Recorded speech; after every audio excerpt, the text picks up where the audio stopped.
When it comes to wide open vistas, it's absolutely beautiful here. But if you take a closer look, things can get a bit uglier, at least from the point of view of most gardeners.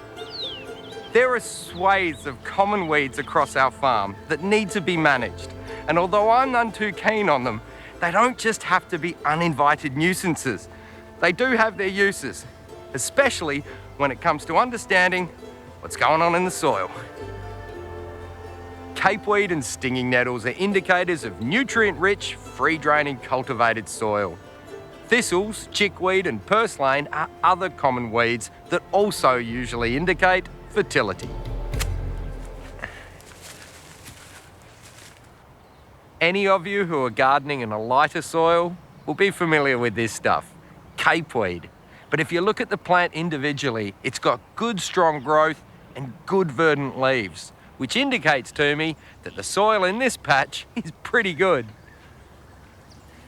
And like the capeweed, these nettles are another good indicator of soil fertility.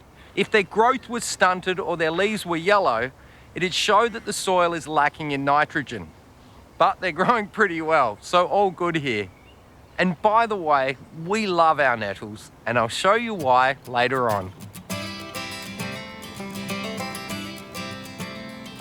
And another sign that a soil may be lacking in nitrogen is the proliferation of weeds that fix their own, like white clover. Really poor soils that lack structure will support weeds like dandelions, flatweeds, and onion grass. Then there's dock and plantago. These indicate the soil is likely to be acidic and heavy, and most probably boggy. You can often see them alongside sedges like couch and nutgrass in wet, waterlogged soils.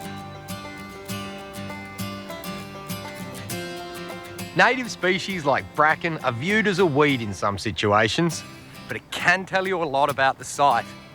It usually occurs when the soil is nutrient depleted, or when it's been disturbed or overgrazed. But bracken, like many weeds, is just colonising an area to protect the soil from the harsh rays of the sun and weathering.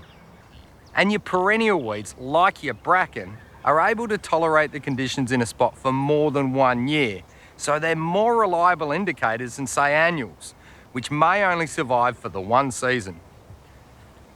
But regardless whether you've got annual or perennial weeds, a mixed community of weeds where you've got many species like here with your nettles, capeweed, mallow and chickweed, it's a better indicator of soil health than just one species, because that may have been blown in on the wind, dropped by a bird, or it may be that bag of manure that you bought off the side of the road. So that's what weeds can tell you about your soil, but how do we manage them here? We slash, we mow and we brush cut to get them before they flower, and then we chip them out with hand tools individually. But long term, we mulch heavily and we plant densely with cover crops. And the nettles, well, Joy makes a mean gnocchi or a soup from the leaves, but we couldn't possibly eat them all.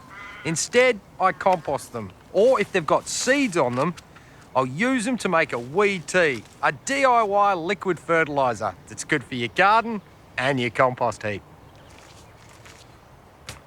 All you got to do is whack your weeds in a hessian or a shade cloth bag. A pillowcase will work. And this is a good technique for plants that have seed heads already.